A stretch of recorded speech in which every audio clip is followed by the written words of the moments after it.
네, 오늘 말씀 우리 함께 봉독하도록 하겠습니다. 오늘 말씀 사도행전 24장 24절에서 27절 말씀까지입니다. 사도행전 24장 24절에서 27절 말씀까지 제가 말씀을 봉독하도록 하겠습니다.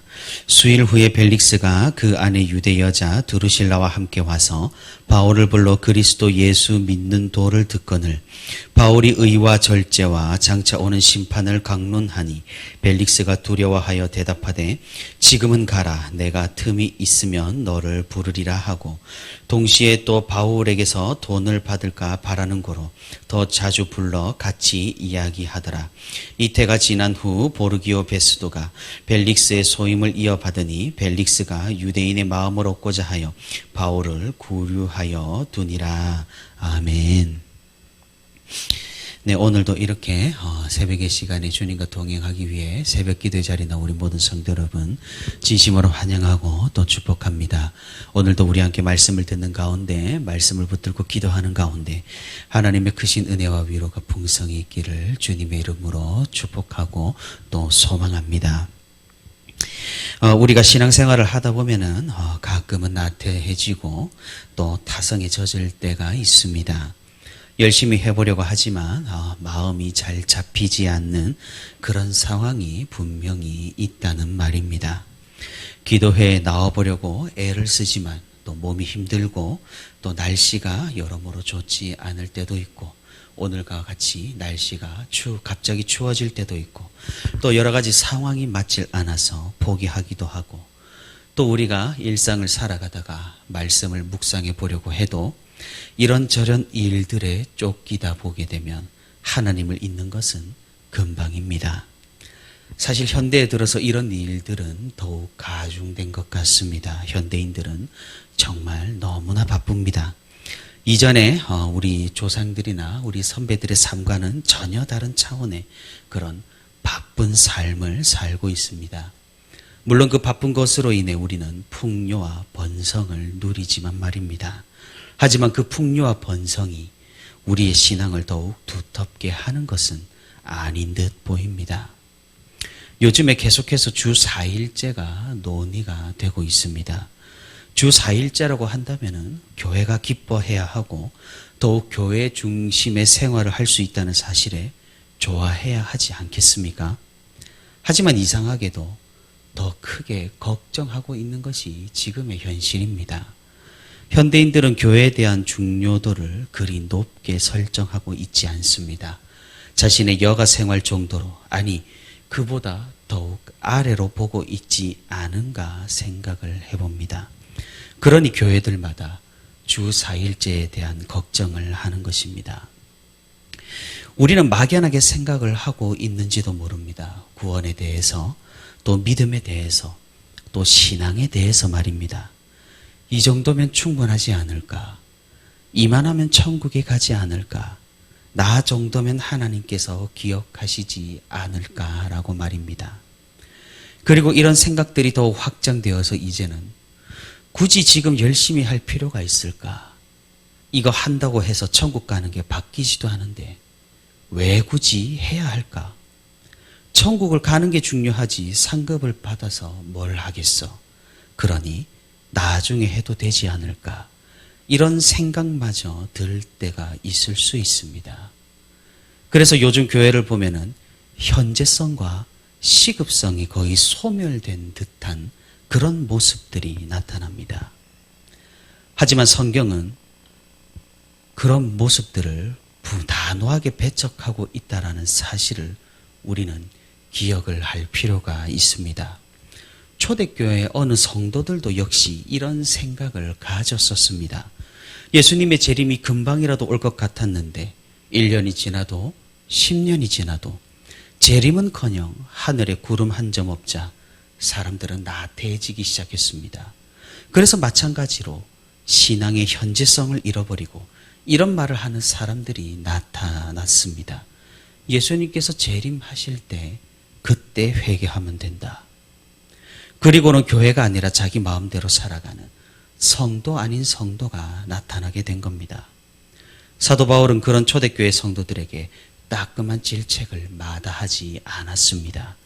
그것은 잘못된 신앙이고 어쩌면 믿음이 없다는 것을 보여준다라고 말입니다. 그런데 우리가 읽은 오늘 말씀에서도 정확하게 이 말을 하는 사람이 등장합니다. 그 사람이 누굽니까? 그 사람은 바로 총독 벨릭스입니다. 사도 바울은 유대인들에게 고발을 당하여 로마 총독에게 재판을 받았습니다. 유대인들은 변호사까지 고용하여서 이 바울을 처벌하려고 했지만 자신들의 뜻대로 되지를 않았습니다.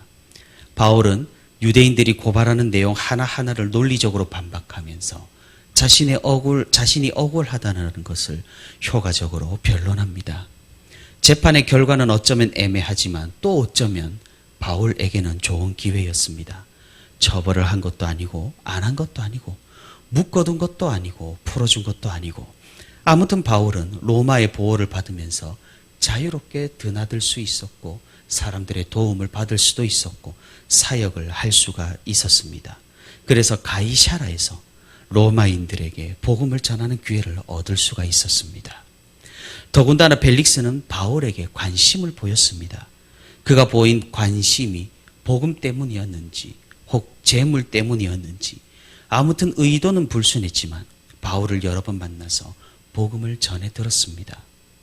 바울은 그런 기회들을 통해 로마의 지도자들에게도 예수 그리스도를 전파할 수 있었습니다. 아마도 이런 것들을 통해 복음이 로마 상류층에게도 전해졌을 것입니다. 오늘 본문 25절에서는 바울이 벨릭스를 만나서 어떤 이야기들을 했는지를 알려줍니다. 그것은 의와 절제와 장차 오는 심판입니다. 이 세 가지 분야는 죄를 깨닫게 하시는 성령님의 사역이고 또 예수 그리스도께서 살아계실 때 전하시던 말씀과 동일합니다. 우리는 어제 벨릭스가 어떠한 인물인지를 살펴보았습니다. 벨릭스는 의나 절제와는 전혀 상관이 없는 사람이었습니다. 벨릭스는 드루실라와 혼인관계였는데 드루실라는 벨릭스의 세 번째 부인이었고 벨릭스가 이미 결혼을 한 드루실라를 차지하기 위해서 이전 남편과의 결혼 생활을 방해하고 심지어 깨트리기까지 했습니다.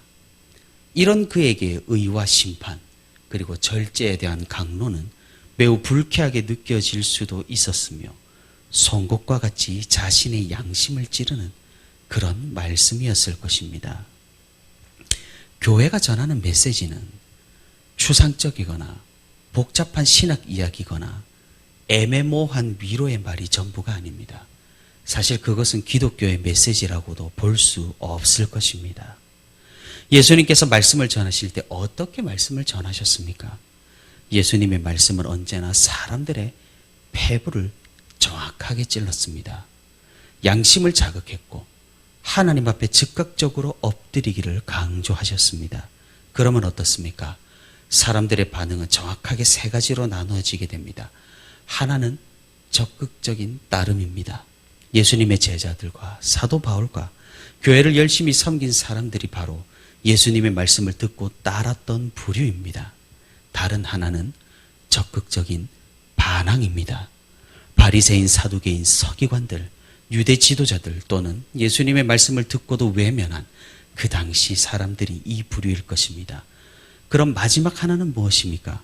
그것은 방관자입니다. 제3자로 자신을 인식하는 사람들입니다. 마치 기독교를 하나의 종교로만 인식을 하고 종교적인 감정을 자기 마음에서 배제를 해버리고 양심의 소리를 외면한 채 진리가 아닌 여러 가지 방편 중 하나로 교회를 여기는 사람들이 바로 이 부류일 것입니다. 이들은 예수님을 따르기는 따랐습니다. 예수님의 뒤를 따라 몰려다녔습니다. 하지만 결정적인 순간 예수님을 버리는 것도 모자라 반대편에 서서 예수님을 모욕하고 배척했던 것입니다. 기회주의자들이었던 것이죠. 우리는 베드로가 예수님을 처음 만났을 때 했던 말을 기억을 해볼 필요가 있습니다. 주님, 저는 죄인입니다. 나를 떠나소서. 정말로 예수님을 만난 사람은 이런 반응을 보이기 마련입니다. 하지만 벨릭스는 두려워했지만 베드로처럼 두려워했긴 했지만 교묘하게 자신의 양심과 종교적 감정이 외치는 소리를 외면합니다. 뭐라고 합니까? 지금은 가라. 내가 틈이 있으면 너를 부르리라. 그리고 더 나아가 벨릭스는 다른 생각도 가지고 있었습니다. 바울이 거두어준 많은 규모의 구제금을 보았을 때 욕심이 생겼을 수도 있었습니다. 바울이 움직여주기만 한다면 많은 돈을 모을 수 있을 것이라 그런 생각을 했을 수도 있습니다. 벨릭스는 다른 마음을 품고 일부러 바울의 구류 상태를 계속 지속합니다. 이런 상황이 이태 2년간이나 지속되었습니다. 이제 벨릭스가 총독의 자리에서 물러나고 베스도라는 사람이 그 자리를 이어받습니다. 사랑하는 성도 여러분, 벨릭스가 복음을 외면하면서 바울에게 한 말을 현대적으로 다시 해석해 보면 다음과 같습니다. 나는 해야 할 일도 많고 고민해야 할 복잡한 생각도 가지고 있고 먹고 살기 위해 시간도 나지 않으니 하나님에 대한 관심을 가지고 하나님을 생각해 볼 시간적인 여유가 없다. 지금은 가라. 내가 틈이 있으면 너를 다시 부르리라. 어디서 자주 듣던 말이나 그런 생각들 아닙니까? 바로 신앙의 현재성과 시급함을 잊어버린 지금의 교회 모습들, 지금 우리 주위에서 보이는 성도들 입술의 말들입니다. 저는 특별히 이 같은 말을 학부모들에게서 아주 자주 듣습니다. 그뿐만이 아닙니다. 저는 다음에 이 말을 다 들어봤습니다. 초등학교에 가고 나서요. 중학교에 들어가고 나서요. 고등학교는 가고 나서요.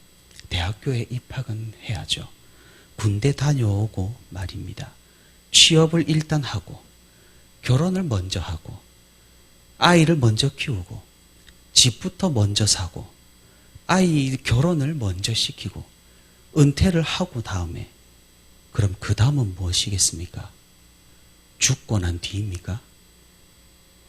대체 이 자신감이라고 할까요?